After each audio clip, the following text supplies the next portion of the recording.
নমস্কার বন্ধুরা, আজ আমি বানাবো মিছরি দিয়ে পায়েস। গুড় দিয়ে পায়েস তো অনেকেই খেয়েছেন, কিন্তু একবার মিছরি দিয়ে পায়েস বানিয়ে দেখতে পারেন। আমাদের মায়েরা বেশিরভাগ বাতাসা দিয়ে পায়েস বানাতো, গুড়ের বাতাসা, ওইটাও খেতে দারুণ লাগতো। কিন্তু একবার মিছরি দিয়ে পায়েস বানিয়ে দেখতে পারেন, দারুণ লাগবে, একদম অন্য পদ্ধতিতে। তো চলুন শুরু করা যাক। আমি 2 মুঠো আতপ চাল নিয়ে নিয়েছি, আপনারা কৌটোর হিসাবেও নিতে পারেন। আমি 2 লিটার দুধেতে 2 মুঠো, মানে 1 মুঠো দিচ্ছি, মানে 50 গ্রামের মতন। 2 লিটার দুধেতে আমি 100 গ্রামের মতন চাল নেব। আর এর মধ্যে একটুখানি আমি চালটাকে আর ধোবো না, চালটা বেশ ভালোই গন্ধ আছে বাসমতি। এর মধ্যে একটুখানি ঘি দিয়ে দিলাম, ঘি দিয়ে চালটার মধ্যে মাখিয়ে নিলাম। এই ঘি দিয়ে মাখিয়ে নিলে না চালটা ভীষণ ঝরঝরে হয়, মানে পায়েসটা খুব ঝরঝরে হয়। আচ্ছা, এর মধ্যে আমি 12 থেকে 15টা কাজু নিয়ে নিয়েছি, আর 12 থেকে 15টা মানে 20 পিসের মতন আমি কিচমিচি নিয়ে নিয়েছি। কাজুগুলো আপনারা আপনাদের হিসাবে নিতে পারেন, আপনারা পরেও দিয়ে দিতে পারেন যখন পায়েস লাস্টে নামানোর আগে। আমি একটুখানি ভিজিয়ে রাখলাম। আচ্ছা, আমি এবার যেই সসপ্যানে আমি পায়েসটা বানাবো সেই সসপ্যানে আমি প্রথমে একটু করে জল দিয়ে দিলাম, মানে হাফ কাপের মতন একটু জল দিলাম, দিলে দুধটা দিলাম, তাতে কী হবে, সসপ্যানে লাগবে না। আমি পায়েসটা ফুল ক্রিম দুধেতেই বানাবো, কারণ ফুল ক্রিম দুধেতে পায়েস দারুণ লাগে, একদম মিল্কি টাইপের লাগে, মানে ঘন, খেতে দারুণ। আপনার কনডেন্স মিল্ক আলাদা করে দেওয়ার কোনো দরকার নেই।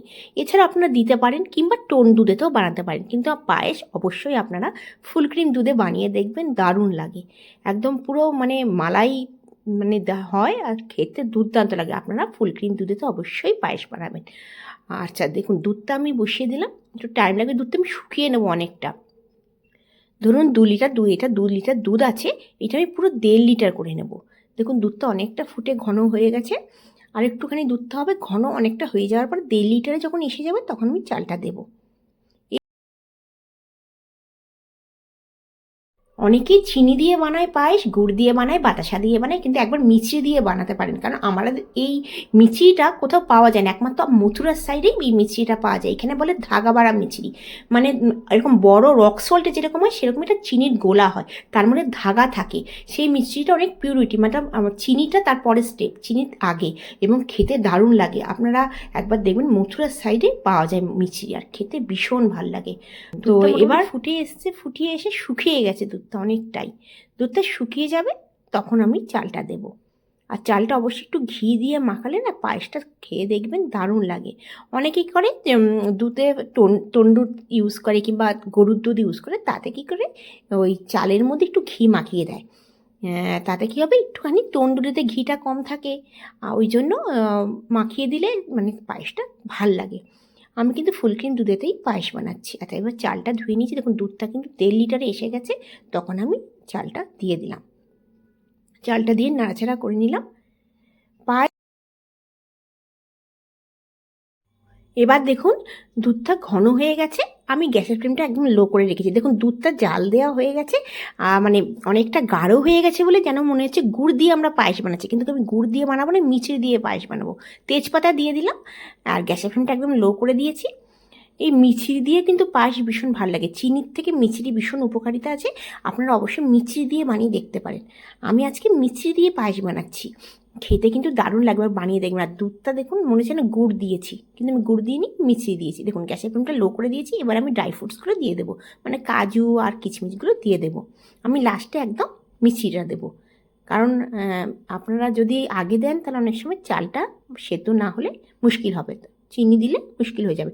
তো ওই জন্য আমি আগে দেখে নেব, মানে হয়ে গেছে পায়েস, মোটামুটি হয়ে গেছে। এবার আমি 1 হাতা মিছিয়ে দিয়ে দিলাম, আপনারা আপনাদের মতে চিনিটা দেবেন। আমি একটুখানি চিনিটা কমিয়ে দিলাম পায়েসে, মানে মিছিটা কমিয়ে দিলাম, 1 হাতা দিয়ে দিয়েছি। দেখুন পায়েস মোটামুটি হয়ে গেছে।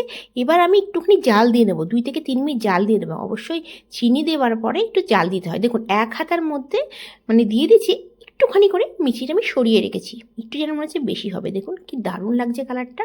দেখুন চাল কিন্তু একদমই হয়ে গেছে, মানে এরকম হয়ে যাওয়ার পরেই আমি কিন্তু মিচিটা দিয়েছি। আমি এখন 2 থেকে 3 মিনিট একটু ফুটিয়ে নেব, যেহেতু আমি মিচিটা দিয়েছি। এবার দিয়ে দিলাম 2টো এলাচ, দিয়ে এবার ঢাকা দিয়ে রেখে দেবো, যেন মনে হচ্ছে গুড়ের পায়েস। দুধটা একদম ঘন হয়ে গেছে জাল দিয়ে। দেখুন আপনারা আপনাদের মতন চিনিটা দিয়ে পায়েস করতে পারেন, কিন্তু মিছি দিয়ে দেখবেন দারুণ লাগে। আর আমাদের মায়েরা বলতো বাতাসা দিয়ে বাতাসা দিয়ে পায়েস দারুণ লাগে, গুড়ের বাতাসা দিয়ে পায়েস। আমি আজকে মিছরি দিয়ে পায়েসটা বানিয়েছি, যেন দেখুন মনে হচ্ছে পুরো গুড় দিয়ে বানানো।